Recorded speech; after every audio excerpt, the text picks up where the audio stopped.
ابا کو فالج ہوا تو میں چچا سے پیسے مانگنے گئی۔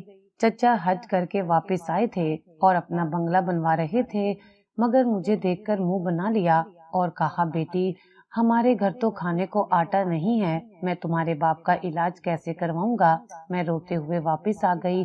علاج نہ ہونے کی وجہ سے ابا فوت ہو گئے۔ میں نے تڑپ کر اللہ سے انصاف کی بھیک مانگی۔ بنگلہ تیار ہوا تو چچا نے سب کو دعوت پر بلایا، میں بھی وہاں پر چلی گئی، لیکن بنگلے میں قدم رکھتے ہی میرا کلیجہ منہ کو آ گیا، کیونکہ چچا تو میری پیدائش میرے ابا کی شادی کے کئی سال بعد ہوئی۔ میرے ابا اپنے 3 بہن بھائیوں میں سب سے بڑے تھے۔ میرے ابا سے چھوٹے میرے چچا اور پھر میری پھپھو تھی۔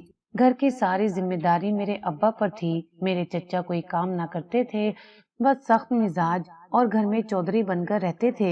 میرے چچا کسی بات پر غصہ کرتے تو میرے ابا ان کے سامنے خاموش کھڑے رہتے۔ کسی نے کبھی نہیں پوچھا جو شخص دن رات محنت کر رہا ہے وہ کیوں خاموش ہے؟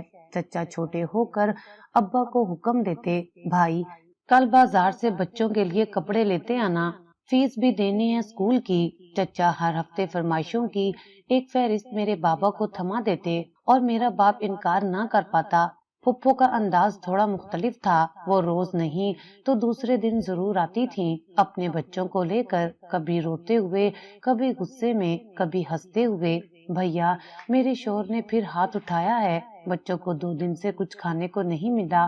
ابا کی آنکھوں میں ہمدردی آتی اور جو کچھ ہوتا وہ ان کے ہاتھ میں تھما دیتے۔ ماں یہ سب دیکھتی لیکن کچھ نہ کہتی تھی۔ پہلے تو انہوں نے روکنے کی کوشش کی، پھر بس چپ ہو گئی۔ میں بچپن سے دیکھتی آ رہی تھی کہ میرے ابا اپنے بہن بھائیوں کی خاطر سب کچھ قربان کرتے رہے، نہ انہوں نے کوئی نخرہ کیا، نہ کبھی اونچی آواز میں بولے، وہ سب کا بوجھ اپنے کندھوں پر اٹھائے چلتے رہے۔ میری پھپھو جب آتی تو امی کے کام میں 100 نقص نکالتی، یہ سالن تم نے کیسے بنایا ہے، تمہیں کچھ آتا بھی نہیں ہے، میرے بھائی کو تم نے چائے بھی ٹھیک سے دینا نہیں سیکھا۔ امی خاموشی سے برداشت کرتی۔ میں چھوٹی تھی، سمجھ نہیں پاتی تھی کہ ایسا کیوں ہو رہا ہے، لیکن وقت کے ساتھ یہ سوال میرے اندر جم گیا۔ ہمارے گھر میں میری ماں اکثر چپ رہتی تھی، دن بھر خاموشی اور رات کو کچھ عجیب سی حرکتیں، کبھی پانی میں ہاتھ رکھ کر بیٹھ جاتی، کبھی خاموشی سے چھت کو دیکھتی رہتی، اور میرے ابا وہ بس دیکھتے رہتے، کوئی سوال نہیں، کوئی شکوہ نہیں۔ تم کچھ کہتے کیوں نہیں؟ یہ سب تمہارے سامنے ہوتا ہے۔ ایک دن امی نے چیخ کر کہا، یہ میرے اپنے ہیں، میں انہیں تکلیف میں کیسے چھوڑ دوں؟ میں ان کی قربانیوں کو دن بدن محسوس کرنے لگی تھی۔ وہ خود نئے کپڑے نہیں پہنتے تھے، لیکن چچا کے بیٹے کے لیے جوتے ضرور لاتے۔ ہمارے گھر میں اگر ایک وقت کا کھانا ہوتا تو ابا کہتے بچوں کو کھلا دو۔ میں نے دوپہر میں کچھ کھا لیا تھا، لیکن میں جانتی تھی وہ جھوٹ بول رہے ہوتے۔ ابا نے سب کچھ بنایا تھا، زمین، دکانیں، پیسہ، لیکن انہوں نے سب کچھ اپنے بہن بھائیوں میں بانٹ دیا۔ ایک بار میں نے پوچھا، ابا آپ نے سب کیوں دے دیا؟ وہ مسکرائے، بیٹی یہ سب اللہ کا دیا ہے، میں اکیلا کیسے رکھ سکتا ہوں؟ میرے چچا اکثر محلے میں فخر سے کہتے، یہ سارا کاروبار تو ہمارے خاندان کا ہے، بھائی نے سنبھالا ہے مگر ہم سب کا ہے، اور میرے ابا ان کی خاموشی ہی ان کا فخر بن گئی تھی۔ ایک دن محلے کی ایک خالہ نے امی سے کہا، بیٹی تمہارے شوہر بہت اچھے انسان ہیں، مگر وہ اپنی نرمی میں سب کچھ لٹا بیٹھیں گے۔ امی نے آنکھیں جھکاتے ہوئے جواب دیا، کیا کریں، دل بہت بڑا ہے ان کا۔ میں نے تب محسوس کیا کہ بڑا دل کبھی کبھی انسان کو توڑ دیتا ہے۔ میں اب چھوٹی نہیں تھی، باپ کی آنکھوں میں چھپی تھکن، ماں کی خاموشی اور گھر کی ہواؤں میں پھیلی بے بسی سب کو محسوس کرنے لگی تھی۔ میرے ابا جنہوں نے زندگی بھر کسی کے سامنے ہاتھ نہیں پھیلایا، اپنے بہن بھائیوں کے سامنے جھکتے جھکتے ایک دن میرے دل میں گر گئے، اور یہ وہ دن تھا جب میں نے فیصلہ کیا کہ ایک دن سب کو ان کا اصل چہرہ دکھاؤں گی۔ یہ ابھی آغاز تھا، قربانیوں کا آغاز، ایک غلام باپ کی خاموشی کا آغاز، اور میری کہانی کی پہلی قسط۔ میرے ابا نے زندگی بھر کسی سے مقابلہ نہیں کیا، نہ کبھی اپنی اہمیت جتائی، نہ کبھی اپنا حق مانگا۔ یہی بات میرے چچا کے لیے فائدہ بن گئی تھی۔ ایک دن صبح میری ماں نے مجھے جگایا، ایمان دیکھو सहन में पानी आ रहा है। मैं बाहर निकली तो देखा पानी की टूटी टूट चुकी है और जमीन पर कीचड़ हो रहा है। चचा सहन के किनारे बैठे थे और जैसे ही मैं उनके करीब पहुंची बोले, तुम लोगों के काम तो हर दिन बढ़ते जा रहे हैं। मैंने तुम्हारे बाप से कहा था नल बदलवा दो, सुना नहीं, अब ये भुगतो। मैंने कहा चचा आपने अगर हमें कुछ दे रखा होता तो हम खुद नल भी बदलवा लेते। वो हंसे, अच्छा जुबान चलाने लग गई हो, बस बाप पे गई हो। वो हमेशा जिद्दी था लेकिन कम से कम चुप रहता था। मैं खामोश हो गई। जवाब देने का हक शायद उस वक्त मेरे पास नहीं था। अम्मी दिन ब दिन अजीब सी होने लगी थी। कभी दरवाजे की कुंडी खोलकर बस बैठ जाती, कभी किचन में आकर बर्तनों को बेमकसद घुमाती। मैं उनके करीब जाकर कहती, अम्मी क्या कर रही हो? वो चौंक जाती, कुछ नहीं, बस याद नहीं क्या लेने आई थी। मैंने देखा उनके बाल खुले रहने लगे थे और वो अक्सर दिन के वक्त भी सोती रहती। शायद वो अब इन सब बातों से थक चुकी थी। उसी हफ्ते एक दिन चचा के बेटे के लिए सालगिरह की दावत रखी गई। घर में सबने दावत की तैयारी की, लेकिन न मुझे बुलाया गया न मेरी माँ को। हम अपने कमरे में बैठे रहे। रात गए। जब सब शोर खत्म हुआ और बर्तनों की खनखनाहट बंद हुई तो अम्मी ने कहा, हम इस घर में होते हुए भी गैर हैं। मैंने उनका हाथ थामा, अम्मी एक दिन ये सब खत्म हो जाएगा। अगले दिन चचा की बीवी ने अम्मी पर बर्तन सही से धोने का ताना दिया। ये प्लेटें तो देखो जैसे किसी अंधे ने धोई हो। अम्मी ने कुछ ना कहा, बस सर झुका लिया। अब्बा ने ये सब सुना लेकिन हमेशा की तरह कुछ ना बोले। उस खामोशी के अंदर एक तूफान था जो हम सबको बहा ले जा रहा था। एक तूफान जो किसी भी दिन फट सकता था और मैं बस हर दिन उन दरारों को बढ़ता देख रही थी। अम्मी की हालत रोज बरोज बिगड़ती जा रही थी और घर की फिजा जैसे रोजाना थोड़ी थोड़ी मर रही थी। एक दिन सुबह चचा ने सहन में सबके सामने ऐलान किया, मैं अब यहाँ मजीद नहीं रह सकता। ये घर मुझे रास नहीं आता। हर वक्त शोर, बेतरतीबी और वो तुम्हारी बीवी की बातें बर्दाश्त नहीं होती। अब मेरे अब्बा ने उनका जुमला सुना और बस इतना कहा, ठीक है तुम अलग हो जाओ, मैं कुछ बंदोबस्त कर दूंगा। चची फौरन बोल पड़ी, हमें किसी पुराने मोहल्ले में मत भेज देना, हमें भी इसी स्टैंडर्ड का घर चाहिए जो ये है। चचा ने भी जोर दिया, हाँ भाई मेरे बच्चों का क्या कसूर, वो भी तो इसी घर में पले हैं। अब्बा ने सर हिलाया जैसे वो जानते थे कि इनकार की कोई गुंजाइश नहीं। वो कई दिनों तक दुकान के बाद रात देर तक बाहर रहने लगे। कभी किसी बिल्डर से बात करते, कभी किसी मजदूर को बुलाकर नक्शे दिखाते। महीनों की मेहनत के बाद एक छोटा मगर साफ सुथरा घर चचा के लिए तैयार करवा दिया। वो दिन आया जब चचा के कुंबे ने खुशी खुशी सामान बांधा और अलग हो गए। मैं समझ रही थी कि शायद अब कुछ सुकून मिलेगा, लेकिन जो खामोशी घर में फैल गई थी वो और ज्यादा भारी हो गई। एक दिन अम्मा ने मुझे रोकते हुए कहा, तुम्हारे अब्बा का ब्लड प्रेशर काफी दिन से बढ़ा हुआ है, दवाएं लेने के लिए कहो। मैं उनके पास गई, अब्बा आपको दवा की जरूरत है, चलें डॉक्टर के पास। उन्होंने मेरी तरफ देखा और मुस्कुराकर बोले, बेटा तुम्हारे चचा ये ना समझे कि मैं उनसे हिसाब बराबर कर रहा हूँ, रहने दो, अल्लाह बेहतर करेगा। मैं हैरान रह गई। अब्बा के लिए उनका भाई इतना अहम था कि वो अपनी सेहत को भी कुर्बान कर रहे थे। उस दिन पहली बार मेरे दिल में अपने बाप के लिए कुछ और महसूस हुआ। वो मोहब्बत नहीं थी, वो तर्स भी नहीं था, शायद कुछ और था, एक किस्म का दुख जिसे मैं बयान नहीं कर सकती थी। उसी हफ्ते एक शख्स अब्बा के साथ आया। वो जमीनों की कागजी कार्रवाई करने वाला था। मैंने उनको कमरे में बैठे देखा, कागजात फैलाए। अब्बा कुछ लिख रहे थे। शाम को अम्मा ने पूछा, ये सब क्या था? अब्बा ने बस कहा, बंटवारा कर रहा हूँ, सबका हिस्सा देना है। अम्मी ने हैरत से पूछा, तुमने सब खुद बनाया है? कौन सा वालिद का छोड़ा हुआ है जो बांट रहे हो?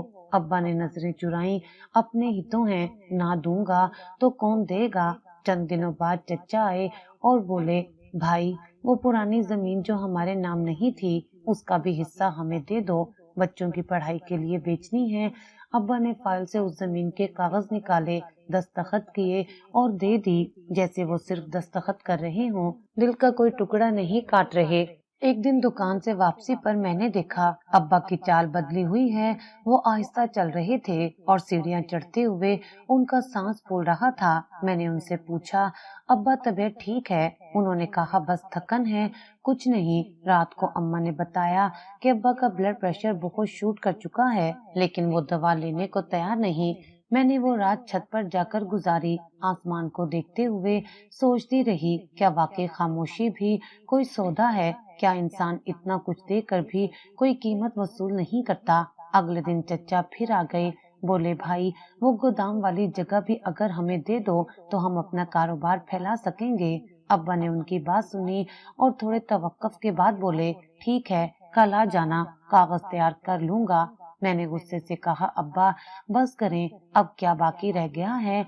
उन्होंने मेरी तरफ देखा और कहा, बेटा, मैं जीतना नहीं चाहता, बस रिश्ते बचाना चाहता हूँ। लेकिन मैं जान चुकी थी रिश्ते सिर्फ देने से नहीं बचते, कभी कभार थोड़ा रोकना भी जरूरी होता है। घर में अब वो रौनक नहीं रही थी जो कभी होती थी। अम्मा अक्सर खिड़की के पास बैठ जाती और बाहर गली को तकते तकते सो जाती। अब्बा ने जो जायदाद सालों की मेहनत से बनाई थी अब फाइलों में बढ़ चुकी थी और रिश्ते बज़ाहिर महफूज थे मगर अंदर से खाली। हर चीज खत्म हो चुकी थी लेकिन मसले खत्म नहीं हुए थे। कुछ दिन सुकून रहा, जैसे कोई आंधी आने से पहले का सन्नाटा। चचा अपने नए घर में थे लेकिन रोजाना किसी न किसी बहाने हमारे सहन में आ धमकते थे। कभी पानी मांगने, कभी अम्मा से पुरानी तरकीब पूछने और कभी सिर्फ अब्बा पर नजरें रखने। एक दिन सुबह मैं अम्मा को दवा देने के बाद सहन में झाड़ू दे रही थी कि फुप्पो आ गई। दरवाजा खुला था, वो बगैर इजाजत अंदर आ गई। उनके पीछे उनकी बड़ी बेटी भी थी। भैया कहाँ हैं? उन्होंने आते ही पूछा। मैंने अंदर इशारा किया, कमरे में आराम कर रहे हैं। वो तेज कदमों से अंदर चली गई। दरवाजे की ओर से मैंने देखा वो सीधा अब्बा के पलंग के पास गई और बोली, भैया, हमें बात करनी है, अब आप हमसे छुपा नहीं सकते। हमें पता है कि आपके पास अब भी 2 जमीनें बची हैं जो आपने किसी को नहीं बताई। अब्बा ने करवट ली, हल्की आवाज में बोले, वो जमीनें बच्चों के लिए हैं, बेटी के लिए। फुफ्फो ने गुस्से से पैर मारा, क्या मतलब? हम तुम्हारे सके नहीं क्या? क्या हमने तुम्हारे साथ जिंदगी नहीं गुजारी? तुमने तो हमेशा हमें दिया, अब भी दो हमें, हमारा हक है। उनकी आवाज बुलंद होती जा रही थी। मैं कमरे के दरवाजे पर पहुंच चुकी थी। फुप्पो, अब्बा की तबीयत ठीक नहीं है, आप बाद में बात कर लें। उन्होंने मुझे घूरा, तो अब ये लड़की हमें समझाएगी। तुम लोग खुद को क्या समझते हो? अभी बात खत्म नहीं हुई थी कि चचा भी आ गए। शायद फुप्पो ने उन्हें बुलाया था। अंदर आते ही बोले, भाई, सीधी बात करो, तुम्हारे पास जो जमीन बची है वो हमें चाहिए, बराबर का हिस्सा। और अभी अब्बा ने आंखें बंद कर ली। उनका चेहरा पीला हो चुका था, लेकिन चचा रुके नहीं। तुमने सारी जिंदगी हमें दिया, अब क्यों रोक लिया? अब जब बेटी जवान हो गई है तो तुम्हें विरासत का होश आ गया। मैं जब्त के आखिरी किनारे पर थी। चचा, खुदा का खौफ करें, अब्बा बीमार हैं, उनके आराम का वक्त है। चचा ने मेरी तरफ देखे बगैर कहा, अब ये लड़कियां हमारे मामलात में बोलने लगी हैं। भाई, तुम ही फैसला करो और अभी करो। अब्बा ने आहिस्ता से कहा, ये जमीन मैंने बेटी के नाम की है, उसे भी तो कुछ देना है। फुप्पो हंसने लगी, बेटी को जमीन देकर क्या करेगा? वो तो कल पराए घर चली जाएगी। तुम्हें हमारे बच्चों की फिक्र करनी चाहिए जो यहीं रहेंगे। चचा ने जोर देकर कहा, हम कल आ रहे हैं, जमीन के कागजात ले आएंगे। वो दोनों चले गए, लेकिन कमरे में जैसे बारूद बच गया हो।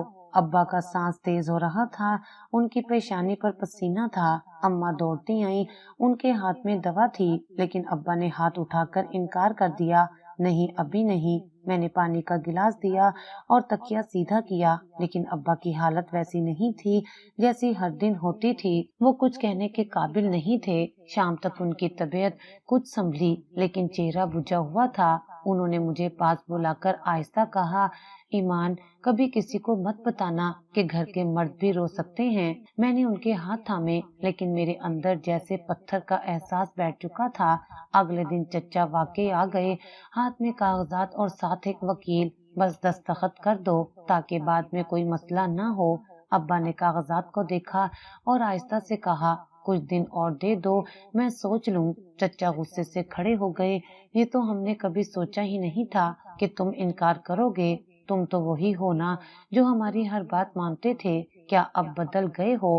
फुप्पो पीछे से बोली, बदलेंगे क्यों नहीं, बेटी जो जवान हो गई है उसे जहेज भी चाहिए, सोना भी, जमीन भी। अब्बा कुछ ना बोले, लेकिन मेरी बर्दाश्त खत्म हो चुकी थी। फुप्पो, अब्बा ने आप लोगों को जिंदगी भर दिया, अब अगर वो अपने लिए या मेरे लिए कुछ रखना चाहे तो ये आपको क्यों चुभ रहा है? पुप्पो ने तेज लहजे में कहा, जुबान दराज हो गई है, इसलिए कहते हैं बेटियों को इतना आगे ना बढ़ाओ। चचा ने आखिरी बार कहा, भाई हम तुम्हें वक्त दे रहे हैं लेकिन ज्यादा नहीं। उस दिन के बाद अब्बा की तबीयत मजीद बिगड़ गई। वो बिस्तर पर ज्यादा वक्त गुजारने लगे, खाने में दिल नहीं लगता, दवा उसे इनकार, और दिन भर खिड़की की तरफ खामोशी से देखते रहते। अम्मा बार बार कहती, ये सब उस दिन की लड़ाई का असर है। मैं हर रोज उनकी तबीयत का उतार चढ़ाव देखती और समझ जाती थी कि वो सिर्फ जिस्मानी तौर पर नहीं, अंदर से भी टूट रहे हैं। सुबह का वक्त था, अम्मा नमाज पढ़ रही थी और मैं किचन में नाश्ता तैयार कर रही थी। अब्बा रोज की तरह सैन में बैठे थे। मैंने दूध गर्म करने के बाद उनके लिए चाय रखी और वापस अंदर आ गई। चंद लम्हे बाद एक जोरदार आवाज आई, जैसे कोई चीज गिरी हो। मैं दौड़कर बाहर गई तो देखा अब्बा जमीन पर गिरे हुए थे। उनका जिस्म अकड़ा हुआ था, एक तरफ का हाथ बेजान और चेहरा टेढ़ा सा हो गया था। अब्बा, मैं चीखी और अम्मा भी भाग कर आई। अब्बा कुछ बोलने की कोशिश कर रहे थे लेकिन जुबान साथ नहीं दे रही थी। मैंने फौरन पड़ोस के अंकल को आवाज दी जो दौड़ते हुए आए। उन्होंने नब्ज चेक की और कहा, फौरन अस्पताल लेकर जाओ, लगता है फालिज का हमला हुआ है। हम उन्हें रिक्शे में डालकर करीबी अस्पताल ले गए। वो सारा रास्ता हमें देखते रहे लेकिन कुछ बोल ना सके। उनकी आंखों में ऐसी बेबसी थी जो शायद किसी बेटी से देखी ना जाए। अस्पताल में डॉक्टर ने मुआयने के बाद बताया, उनके दिमाग की एक साइड मुतासिर हुई है, बोलने और चलने फिरने की सलाहियत फिलहाल नहीं है। फौरी इलाज शुरू करना होगा वरना मजीद नुकसान हो सकता है। अम्मा ने रूहानसी होकर कहा, डॉक्टर साहब जो भी जरूरी हो करें, हमें बस इन्हें बचाना है। अब्बा को वार्ड में मुंतकिल कर दिया गया। मैंने चचा को कॉल की, फिर फुप्पो को भी इतला दी। दोनों ने कहा, हम देखते हैं, आ सके तो आएंगे। लेकिन 2-3 दिन गुजर गए, किसी ने दरवाजा भी नहीं खटखटाया। हर दिन अस्पताल में एक नई आजमाइश था, कभी दवा खत्म हो जाती, कभी इंजेक्शन का खर्चा निकल आता। अम्मा ने पुरानी चूड़ियां निकाली, मैंने अपनी छोटी मोटी चीजें बेच डाली, लेकिन अब्बा की दवा रुकने ना दी। अब्बा का एक तरफ का जिस्म मुकम्मल तौर पर मफलूज हो चुका था, ना हाथ हिलता ना पाँव। एक दिन अब्बा ने हाथ के इशारे से मुझे बुलाया। उनकी उंगली दरवाजे की तरफ उठी जैसे किसी का इंतजार हो। मैं समझी कि शायद चचा या फुप्पो की बात कर रहे हैं। मैंने धीरे से कहा, अब्बा अभी तक कोई नहीं आया। उनकी आंखों में एक नमी सी तैरने लगी, जैसे अंदर कुछ टूट रहा हो। मैंने उनका हाथ पकड़ा, अब्बा मैं हूं ना, बस आप जल्दी से ठीक हो जाएं। डॉक्टर ने 3 दिन बाद हमें इजाजत दी कि अब्बा को घर ले जा सकते हैं, लेकिन इलाज जारी रखना होगा। हम उन्हें घर ले आए, वही सहन, वही चारपाई, वही दरवाजा, सब कुछ वैसा ही था, सिर्फ अब्बा वो नहीं रहे थे। अब्बा के लिए अलग कमरा तैयार किया गया, उनके बेड के पास दवा, पानी, कपड़े, सब कुछ तरतीब से रखा गया। मैंने उन्हें हर वक्त साफ रखने, वक्त पर दवा देने और उनके इशारे समझने का मामूल बना लिया। एक दिन मैंने पूछा, अब्बा कोई बात है जो आप कहना चाहते हैं? उन्होंने सर हिलाया। मैंने कापी कलम निकाला और उनकी आंखों में देखा। वो आहिस्ता आहिस्ता उंगली से कुछ लिखने लगे, 3 हर्फ, माफ करना। मेरी आंखों से आंसू गिर पड़े। अब्बा आपने किससे माफी मांगनी है? आपने तो किसी का हक नहीं खाया। उन्होंने पलकें झपककर आंखें बंद कर ली, जैसे वो मजीद कुछ कहना ना चाहते हों। इस दौरान चचा के बेटे की शादी की तैयारियां चल रही थी। मोहल्ले में शोर था, गाने बज रहे थे, लाइटिंग लग रही थी।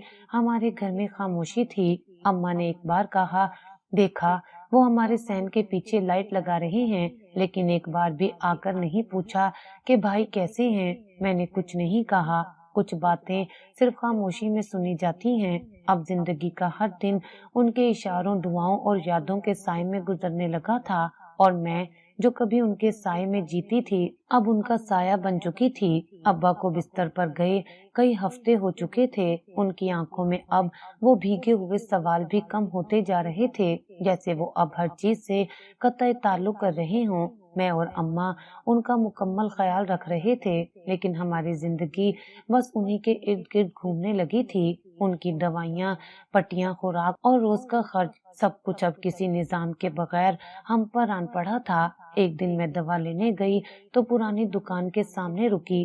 دکان وہی تھی جسے ابا نے برسوں پہلے اپنے ہاتھوں سے بنایا تھا، وہ دکان جس سے گھر کے چولہے جلتے تھے، لیکن اس روز شٹر پر نیا تالا لگا تھا اور اس کے باہر ایک بورڈ آویزاں تھا، شہباز اینڈ سنز گودام۔ میں چند لمحے کھڑی رہی، پھر اندر جھانکنے کی کوشش کی۔ اندر کچھ لوگ مال اتار رہے تھے۔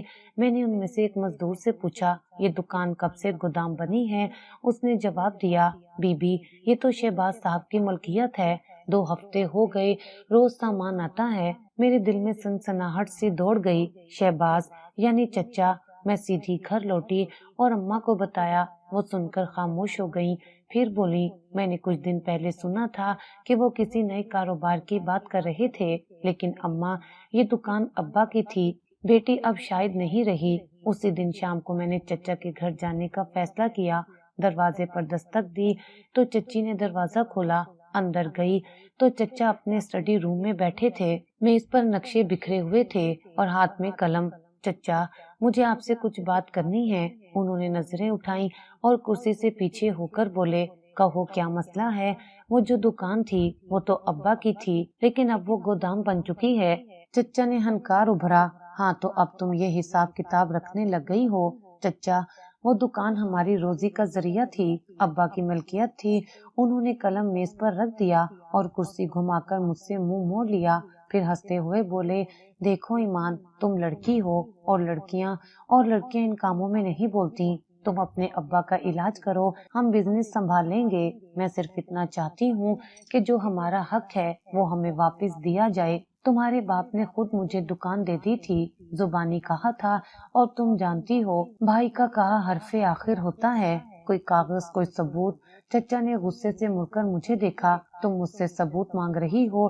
تم ایک لڑکی ہو اور تمہارے جیسے لوگ صرف سوال کر سکتے ہیں، فیصلے نہیں۔ اب وقت بدل چکا ہے، میں لڑکی ہوں لیکن کمزور نہیں۔ چچا ہنسے، دیکھ لیں گے تمہیں بھی، جاؤ اور اپنے ابا کو سنبھالو، بزنس کی دنیا تمہارے جیسے لوگوں کے لیے نہیں ہے۔ میں چپ چاپ واپس آ گئی، لیکن میرے دل میں پہلی بار ایک تیز چنگاری سی محسوس ہوئی۔ میں نے فیصلہ کیا کہ اب قانونی مدد دی جائے۔ اماں کو بتایا تو وہ تھوڑا گھبرا گئیں، بیٹی دشمنی مول لینا آسان نہیں۔ اماں یہ دشمنی نہیں، ہمارا حق ہے، اگر اب ہم خاموش رہے تو کچھ نہیں بچے گا۔ میں محلے کے ایک وکیل کے پاس گئی، انہیں ساری صورتحال بتائی اور زمین و جائیداد کے کاغذات دکھائے۔ انہوں نے غور سے دیکھا، پھر کہا، اگر آپ کے پاس اصل دستاویز ہیں تو آپ قانونی دعویٰ کر سکتی ہیں۔ میں نے ابا کی پرانی فائلوں میں سے کافی مواد نکالا، لیکن کچھ کاغذات غائب تھے۔ وکیل نے کہا، ایسا لگتا ہے کہ جان بوجھ کر ریکارڈ سے کچھ نکالا گیا ہے، مگر ہم تحقیقات کر سکتے ہیں۔ اسی رات میں ابا کے پاس بیٹھی تھی، وہ چھت کو دیکھ رہے تھے، آنکھوں میں تھکن اور چہرے پر خاموشی۔ میں نے آہستہ سے ان کا ہاتھ پکڑا، ابا میں سب کچھ واپس لینا چاہتی ہوں۔ انہوں نے نظریں میری طرف گھمائیں اور ہلکا سا اشارہ کیا، جیسے پوچھ رہے ہوں، کیا جو ہمارا حق تھا، جو آپ کا خواب تھا، وہ زمین، وہ دکانیں، میں ان کے لیے لڑنا چاہتی ہوں۔ ابا کی آنکھوں میں ایک چمک ابھری، جیسے ان کے اندر کی روشنی تھوڑی واپس آ گئی ہو۔ گھر اب مکمل طور پر 2 افراد پر تھا، میں اور اماں۔ ابا چارپائی پر لیٹے ہوئے تھے، نہ کچھ کہہ سکتے تھے، نہ خود سے ہل سکتے تھے۔ صبح سے شام تک ان کی دیکھ بھال، دوا، پٹی، خوراک، سب کچھ ہمارے معمول کا حصہ بن چکا تھا، لیکن اس معمول کے ساتھ ساتھ ایک اور حقیقت بھی سر اٹھا چکی تھی، غربت۔ پہلے روزمرہ کی ضرورتیں اب ضرورت سے آگے بڑھ چکی تھیں، دوائیوں کی فہرست طویل ہو گئی تھی اور پیسے دن بدن کم۔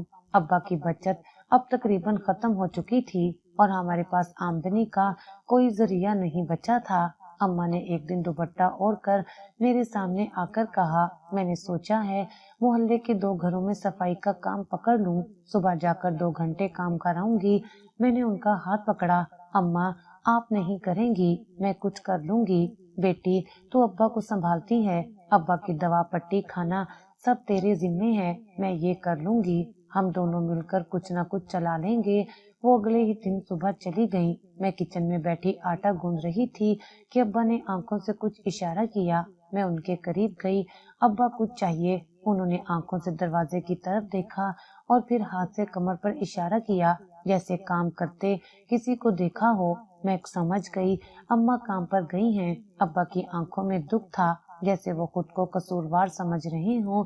मैंने उनका हाथ पकड़ा। अब्बा, आप फिक्र ना करें, हम सब संभाल लेंगे। मोहल्ले की औरतें जब अम्मा को देखती तो कुछ हमदर्दी, कुछ हैरत और कुछ तंज भरी नजरें डालती, लेकिन अम्मा ने सब चुपचाप सह लिया। वो रोज 2 घरों में सफाई करती, बर्तन धोती और कुछ पैसे लाकर मेरी हथेली पर रख देती। ये देख, आज 50 ज्यादा मिले। बेगम ने कहा, बहुत साफ सफाई की। अम्मा के चेहरे पर एक अजीब सी थकन और फख्र दोनों होते। मैंने एक दिन फैसला किया कि सिलाई मशीन निकाल कर दोबारा काम शुरू करूंगी। पुरानी मशीन अम्मा को जहेज में मिली थी, जिसे अरसे से किसी ने हाथ नहीं लगाया था। मैंने उसे साफ किया, तेल डाला और पुराने कपड़ों से आगाज किया। पहले दिन मोहल्ले की सुगरा ने अपनी बेटी के कपड़े सीने को दिए। 2 दिन बाद सलमा बीबी का ऑर्डर आया। आहिस्ता आहिस्ता काम चलने लगा। मैं दिन को कपड़े सीकर और शाम को अब्बा के पास बैठकर उनकी देखभाल करती। अम्मा सुबह से दोपहर तक घरों में काम करके आती, फिर खाना बनाती और मेरे साथ सिलाई में हाथ बटाती। घर जैसे एक वर्कशॉप बन गया था, जहाँ हम सब अपनी हिम्मत से जुड़े थे। एक दिन अम्मा ने बताया, पड़ोस की रजिया कह रही थी, उनके जानने वाले कपड़ों की दुकान पर काम दे सकते हैं, तुम चाहो तो बात कर लें। मैंने हाँ की और 2 दिन बाद दुकान पर गई। वापसी पर अम्मा के चेहरे पर मायूसी थी। कहते हैं कि तुम अकेली लड़की हो, घर के काम संभाल रही हो, वक्त पर काम कैसे दोगी? अम्मा ने बताया। मैंने कहा, अम्मा कोई बात नहीं, हम आहिस्ता आहिस्ता अपना ही काम बढ़ा लेंगे। अब्बा रोज मुझे कुछ इशारे करते, कभी अपने पाँव की तरफ, कभी खिड़की की तरफ। मैं उनसे हंसती, अब्बा एक दिन आप खुद बाहर जा सकेंगे, अभी आराम करें। कभी वो रात को सोते वक्त मुझे अपनी तरफ बुलाते और हाथ थामकर कुछ कहना चाहते, मगर अल्फाज नहीं निकलते। मैं बस इतना कहती, आपने ही हमें मजबूत बनाया, अब हमारी बारी है। अब हमारे घर के हालात थोड़े संभलने लगे थे, लेकिन मोहल्ले में हमारी हालत को लेकर सरगोशियां बढ़ रही थीं। अब्बा बीमार, माँ काम वाली, बेटी सिलाई करती है, सब कुछ खत्म हो गया है इनका। एक दिन मैंने सुना 2 औरतें कह रही थीं। मैं चुप रही, क्योंकि मेरे पास अब जवाब देने का वक्त नहीं, काम करने की जिम्मेदारी थी। इसी दौरान मैंने सोचा कि कुछ जमीन जो अब्बा के नाम थी, उनके कागजात संभाले जाएं। मैंने पुरानी अलमारी खोली और फाइलें तरतीब देने लगी। कुछ कागजात ऐसे थे जो मुकम्मल नहीं थे, शायद अब्बा कभी मुकम्मल करने का वक्त ही ना निकाल सके। मैंने वकील से राब्ता किया और फाइलें दिखाई। उन्होंने कहा, ये अगर मुकम्मल हो जाएं तो आपका केस बन सकता है, लेकिन आपको पहले अपने नाम की कानूनी हैसियत लेनी होगी। एक नई राह खुल रही थी, लेकिन इस राह में भी अंधेरे थे। अब मेरे लिए दिन रात बराबर हो चुके थे। सिलाई, कागजात, दवा, सफाई और अम्मा के साथ घर संभालना। सुबह का वक्त था। अम्मा नाश्ता बनाने में मसरूफ थी और मैं सिलाई मशीन पर आखिरी कपड़े की सिलाई मुकम्मल कर रही थी। अब्बा कमरे के अंदर अपनी चारपाई पर लेटे थे। उनके चेहरे पर आज कुछ खास बेचैनी थी, जैसे नींद पूरी न हुई हो या रात भर कोई दर्द सताता रहा हो। मैंने मशीन बंद की और उनके करीब जाकर आहिस्ता से पूछा, अब्बा ठीक हैं? उन्होंने मामूल के मुताबिक हल्की सी पलक झपककर हाँ का इशारा दिया, लेकिन उनका सांस मामूल से तेज था। मैंने हाथ थामा तो महसूस हुआ कि पसीना ज्यादा है और उनकी उंगलियां ठंडी पड़ रही थी। मैंने फौरन अम्मा को आवाज दी, अम्मा जल्दी आओ, अब्बा की तबीयत अजीब लग रही है। अम्मा दौड़ कर आई और अब्बा की पेशानी पर हाथ रखा, फिर पलंग के नीचे से पिछले डॉक्टर की दी हुई कुछ पुरानी दवाइयां निकालने लगी। मैंने मोबाइल से उस करीबी क्लिनिक पर कॉल की जहां से पहले भी दवा ली थी, लेकिन इतवार होने की वजह से बंद था। अब्बा का जिस्म कांपने लगा, उनकी टांगे हल्की सी झटकों में थी और चेहरा मुकम्मल जर्द हो चुका था। मैंने पानी पिलाने की कोशिश की, लेकिन वो निगल नहीं पा रहे थे। अम्मा, हमें अस्पताल जाना पड़ेगा, ये मामूली अटैक नहीं लगता। अम्मा खामोशी से रोने लगी। पैसे कहाँ से आएंगे? पर्स में 200 रुपए भी नहीं। मैंने पर्स खोला तो कुछ पैसे सिलाई से बचे हुए थे, लेकिन वो किसी एम्बुलेंस या शहर के अस्पताल तक ले जाने के लिए नाकाफी थे। मैंने एक लम्हे को सोचा, फिर दुपट्टा ओढ़ा और चचा के घर की तरफ दौड़ पड़ी। दरवाजे पर दस्तक दी। थोड़ी देर बाद दरवाजा खुला और चच्ची नजर आई। उनके हाथ में चाय का कप था, चेहरे पर सुबह की सुस्ती। मुझे देखकर उनके माथे पर बल पड़े। हाँ, क्या बात है? चचा से मिलना है फौरी। अब्बा की तबीयत बहुत खराब है, अस्पताल ले जाना है। उन्होंने आवाज लगाई, सुन रहे हो शहबाज, तुम्हारी भतीजी आई है, अब्बा की हालत खराब है। चचा अंदर से आए, पैंट शर्ट पहने, जैसे कहीं जाने को तैयार हों। उन्होंने मुझे ऊपर से नीचे तक देखा, फिर बोले, हाँ बेटी, क्या हुआ है?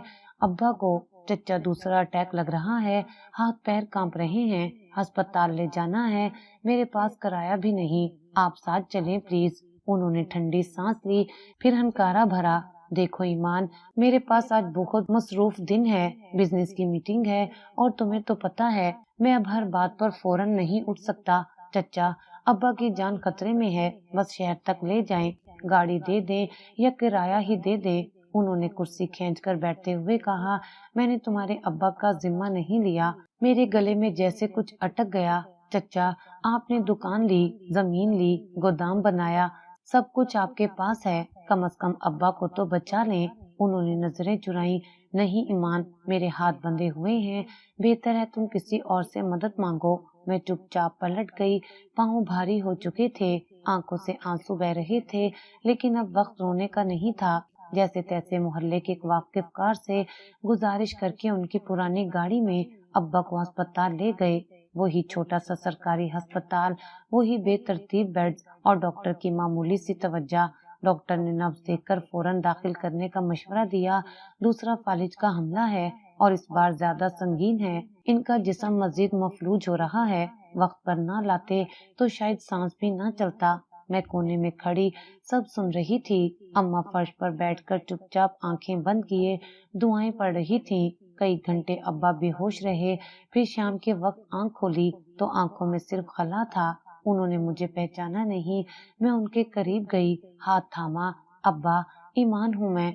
उन्होंने पलकें झपकी, जैसे किसी धुंधले ख्वाब से जागे हों, लेकिन बोलने या इशारा करने की हिम्मत नहीं बची थी। रात को अस्पताल के कोने में बैठकर मैंने 2 कागज निकाले जो जमीन के मालिक होने का सबूत थे।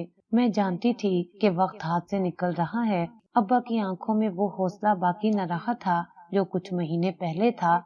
वो जो इशारे से सब कुछ समझाते थे, अब सिर्फ खला में देखते थे। मैंने अम्मा से कहा, हमें जल्द कुछ करना होगा, अब्बा का वक्त हाथ से निकल रहा है।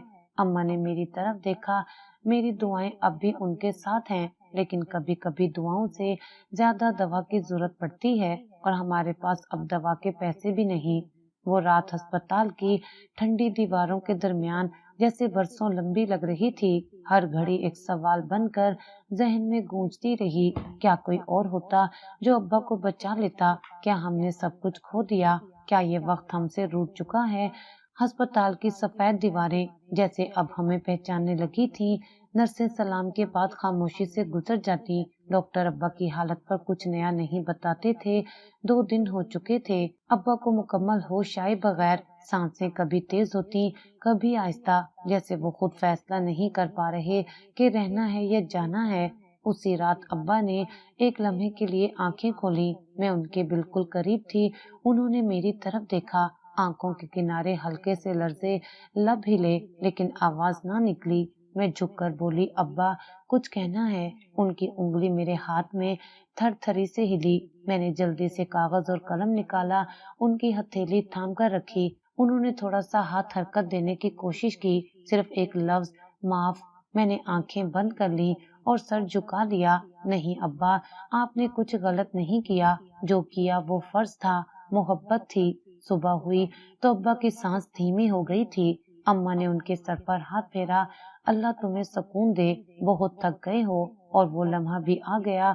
मशीन की बीप आहिस्ता होती गई। नर्स दौड़ी, डॉक्टर आया और चंद लम्हों बाद बस एक जुमला बोला, इन्हें हम नहीं बचा सके। वक्त जैसे रुक गया था। अम्मा की चीख निकली। मैं उनके कंधों से लिपट गई। अब्बा खामोशी से वो जंग हार चुके थे जो उन्होंने बरसों लड़ी थी, बगैर आवाज, बगैर शिकवा, बगैर बदला लिए। अस्पताल के कमरे में सन्नाटा छा गया।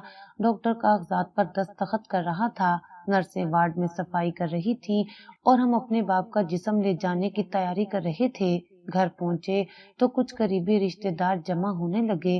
किसी ने जनाजे की तैयारी संभाली, किसी ने कपड़े, किसी ने गुस्ल का बंदोबस्त किया। मैंने चचा को कॉल की, फोन बजता रहा, फिर बंद हो गया। फुप्पो का नंबर भी बन जा रहा था। हमने एक बार फिर खुद ही सब कुछ संभाला। नमाज जनाजा का वक्त था और फुप्पो आई। चचा सफेद कपड़ों में संजीदा चेहरे के साथ खड़े थे और फुप्पो से दुपट्टा ओढ़े खामोशी से खड़ी थी। नमाज के बाद वो खामोशी से जनाजे के साथ कब्रिस्तान गए। तदफीन के दौरान चचा ने 3 मुट्ठी मिट्टी फेंकी। फुप्पो ने दुआ के दौरान हाथ उठाए और जैसे ही दुआ खत्म हुई वो वापस मुड़ने लगे। मैं खामोशी से खड़ी रही, न उनसे बात की, न नजरें मिलाई। घर वापस आकर अम्मा पहली बार जोर से रोई। मैं उनके साथ बैठी थी, लेकिन मेरे अंदर जैसे कुछ खत्म हो चुका था। गुस्सा, दुख और वो खामोश नफरत जो अंदर पलती रही थी, अब पूरी तरह मेरे वजूद में उतर चुकी थी। रात को दरवाजा खुला, चचा आए, उनके साथ उनका बेटा भी था।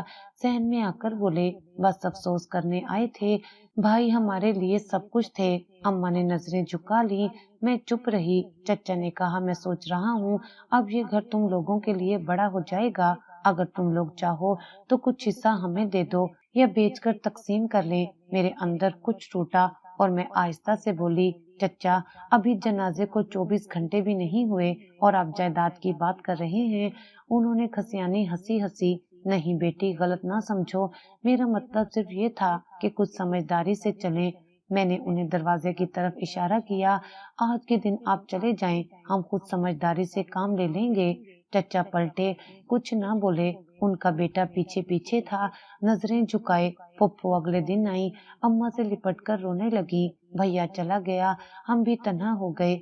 अम्मा ने कोई जवाब ना दिया, वो बस सर झुकाकर बैठी रही। पप्पू बोली, सुनो, वो पुरानी जमीन है ना जो शहर में है, अगर तुम लोग चाहो तो हम सब में बांट लें ताकि कोई झगड़ा ना हो। अम्मा ने सर उठाकर मेरी तरफ देखा। मैंने जवाब दिया, जिस जमीन की बात कर रही हैं वो अब्बा ने मेरे नाम की थी। कागज हमारे पास हैं, अगर आपको शक है तो अदालत जा सकती हैं। फुप्पो खामोश हो गई, कुछ देर बैठी रही, फिर उठकर चली गई। अब्बा की यादें घर की दीवारों से झांकने लगी थी। उनकी टोपी, उनका पुराना बटवा, उनके आखिरी दिनों की दवाइयाँ, सब कुछ वही था, लेकिन वो नहीं थे। मेरे अंदर एक फैसला अब अटल हो चुका था, अब किसी को बख्शा नहीं जाएगा। जमीन, दुकान, घर जो भी था, अब वो सिर्फ हमारा था। और अब्बा की आखिरी सांस ने मुझे एक नई लड़ाई के लिए तैयार कर दिया था। अब्बा के जाने के बाद जैसे हमारी जिंदगी एक नए मोड़ पर आ गई थी। सहन की दीवारों पर अब उनकी परछाइयां बाकी थी और कमरे की हर शय जैसे उनकी खामोश मौजूदगी का एहसास दिलाती थी। अम्मा चुप चुप रहने लगी थी और मैं दिन भर मसरूफ रहने की कोशिश करती ताकि रात आसान गुजरे। कई दिन गुजर गए, सब कुछ एक मामूल की तरह चल रहा था। चचा और फुप्पो का कोई पैगाम नहीं आया। उस रात अम्मा सो चुकी थी और मैं छत पर बैठी मोबाइल की टॉर्च पर कुछ सिलाइयां मुकम्मल कर रही थी। आसमान साफ था, सितारे चमक रहे थे, लेकिन मेरे अंदर एक बेसुकूनी सी थी जो सोने नहीं दे रही थी। फिर मैं कमरे में आई, तकिए के नीचे अब्बा का वो पुराना रुमाल रखा जिस पर उन्होंने कभी मेरा नाम कढ़ाई करवाया था। वो रुमाल अपने सीने से लगाकर मैं सो गई। रात के किसी पहर ख्वाब आया। अब्बा सामने खड़े थे, सफेद लिबास में, बाल सलीके से संवारे और चेहरे पर वही नरमी जिससे मैं वाकिफ थी। उन्होंने मेरी तरफ देखा और धीरे से बोले, बेटी, अल्लाह इंसाफ जरूर करता है। तुमने जो बर्दाश्त किया उसका हिसाब वो खुद लेगा, बस सब्र रखो, वक्त आने वाला है। मैंने उनकी तरफ बढ़कर कहा, अब्बा आप क्यों चले गए? अभी तो हमें बहुत कुछ वापस लेना था। उन्होंने हल्की मुस्कुराहट के साथ कहा, हर चीज का वक्त होता है और इंसाफ के लम्हे आते ही सच खुद जाहिर हो जाता है। तुम बस अपना दिल सख्त ना होने देना। मैं चौंक कर जाग गई।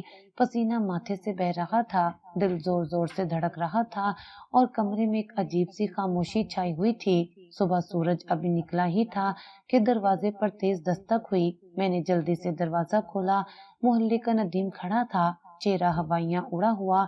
ईमान बीबी, आपने सुना क्या? चचा शहबाज के वेयर हाउस में रात को आग लग गई, पूरा गोदाम जल गया, लाखों का माल राख हो गया। میں نے ایک لمحے کو کچھ نہ کہا، وہ بولتا رہا۔ یہی نہیں، ان کا گھر بھی جل گیا، آگ وہاں تک پھیل گئی۔ ان کے 2 بچے، کیا ہوا بچوں کو؟ میں نے جلدی سے پوچھا۔ وہ جل گئے، باہر نکلنے کا وقت نہ ملا، چچی بے ہوش ہیں، چچا کو ہوش نہیں ہے۔ ندیم چلا گیا اور میں صحن میں واپس آئی۔ اماں جاگ چکی تھی اور میں نے انہیں پوری بات بتائی۔ اماں سن کر خاموش ہو گئی۔ کافی دیر بعد انہوں نے کہا، ہمیں وہاں جانا چاہیے۔ میں نے ان کی طرف دیکھا۔ ابھی نہیں، ابھی وہ ہمارے لیے سوال بنے ہوئے ہیں، جواب نہیں۔ دوپہر تک محلے بھر میں ایک ہی خبر گردش کرتی رہی، شہباز کے ویئر ہاؤس کا جل جانا، ان کا کاروبار ختم ہو جانا اور 2 جوان بیٹوں کی موت۔ ہر زبان پر یہی تھا، ظلم کا بدلہ ملا ہے۔ پھپھو شام کو ہمارے گھر آئیں، وہ دروازے پر کھڑی تھی، دوپٹہ سر سے ڈھلکا ہوا، چہرے پر آنسوؤں کے نشان۔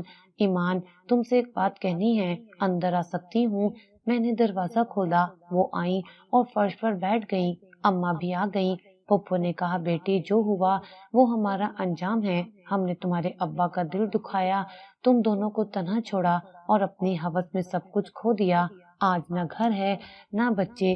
میں خاموشی سے سن رہی تھی۔ ہمیں معاف کر دو، شہباز بھی تم سے معافی مانگنا چاہتا ہے، وہ ابھی ہوش میں نہیں ہے، لیکن جو کچھ ہو چکا ہے اس نے ہمیں توڑ دیا ہے۔ میں نے اماں کی طرف دیکھا، وہ نظریں نیچے کیے بیٹھی تھیں۔ ابا خواب میں آئے تھے، میں نے آہستہ سے کہا، انہوں نے کہا تھا انصاف ضرور ہوگا، بس دل سخت نہ کرنا۔ پھپھو نے میرے پیر پکڑنے کی کوشش کی، میں نے جلدی سے روکا۔ نہیں پھپھو، ہم رشتے نبھانا چاہتے تھے، لیکن آپ نے انہیں کاروبار سمجھا، اب دیر ہو چکی ہے۔ وہ اٹھی اور جاتے ہوئے بولی، ایک دن شہباز خود تم سے معافی مانگے گا، تب بھی اتنی ہی ہمت دکھانا۔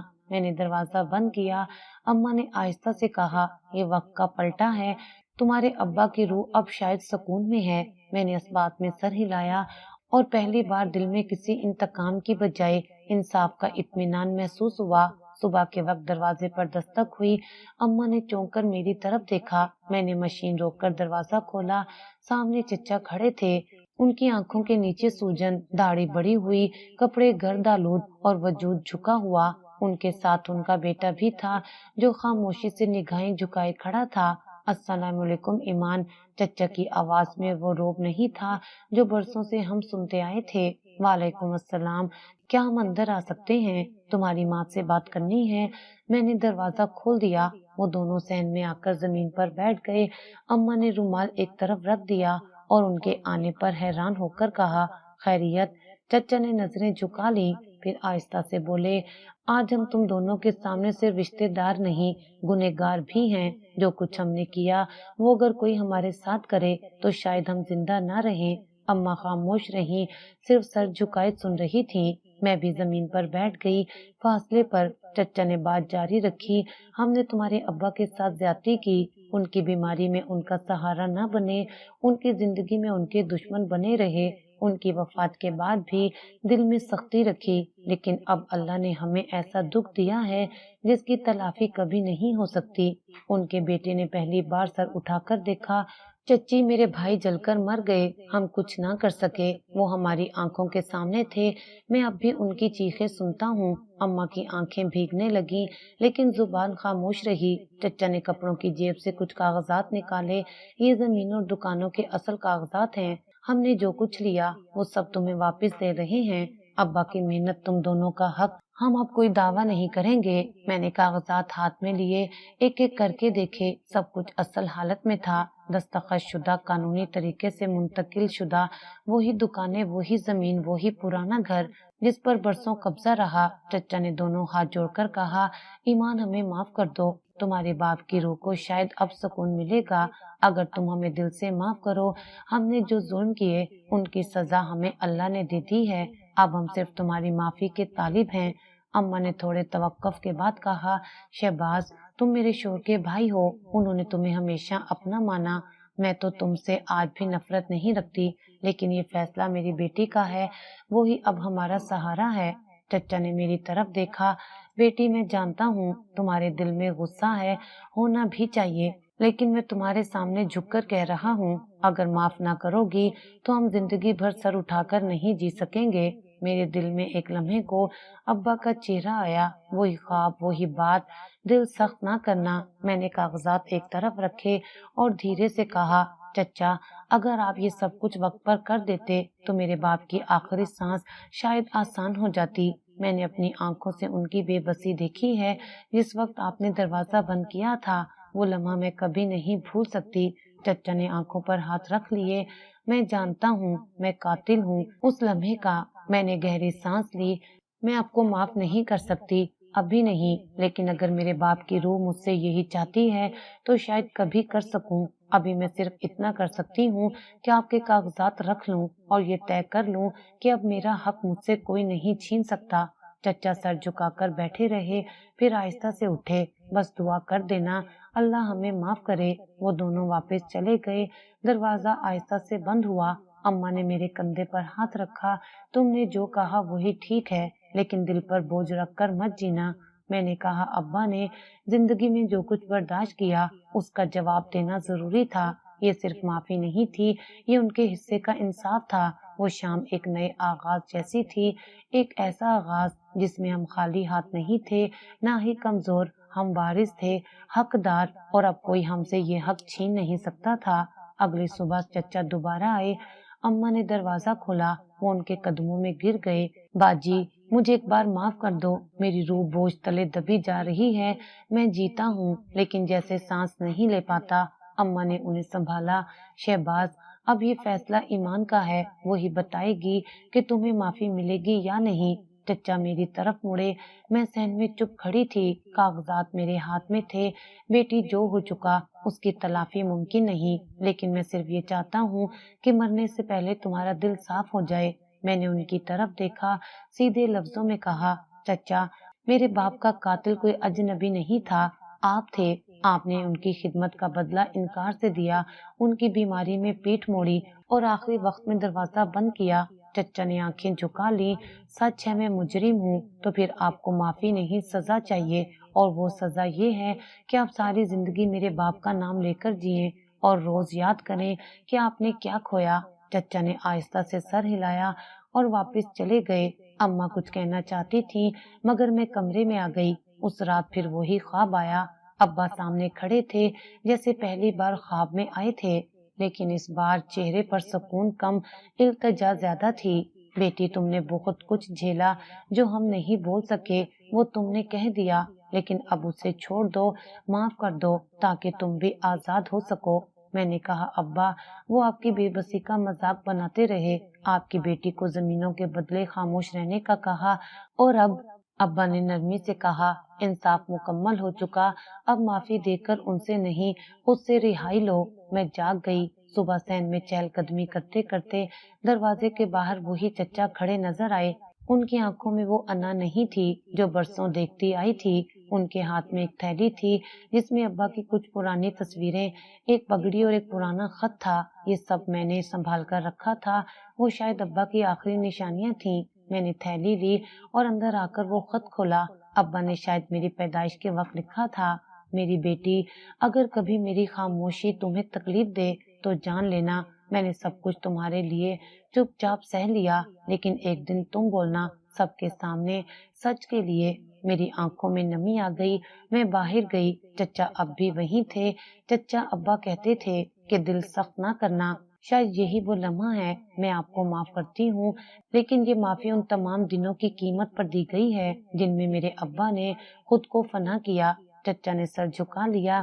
اماں صحن میں آ گئیں۔ ایک خاموش لمحے میں وہ سب کھڑا تھا جو برسوں کا بوجھ تھا۔ کچھ دیر بعد چچا واپس چلے گئے۔ میں نے تھیلی میں رکھی پگڑی ابا کی چارپائی پر رکھی جو اب بھی گھر کے کونے میں ویسے ہی بچھائی گئی تھی۔ ابا میں نے معاف کر دیا جیسے آپ نے کہا تھا، لیکن اب کوئی اور نہ آپ کی جگہ لے سکے گا نہ میری۔ اس کہانی کا اختتام معافی پر ہوا، لیکن یہ محض کمزوری نہیں تھی، یہ ایک بیٹی کی فتح تھی جو انتقام سے آگے نکل کر باپ کی تعلیمات کو اپناتے ہوئے جیتی رہی، اور شاید یہی اصل انصاف تھا۔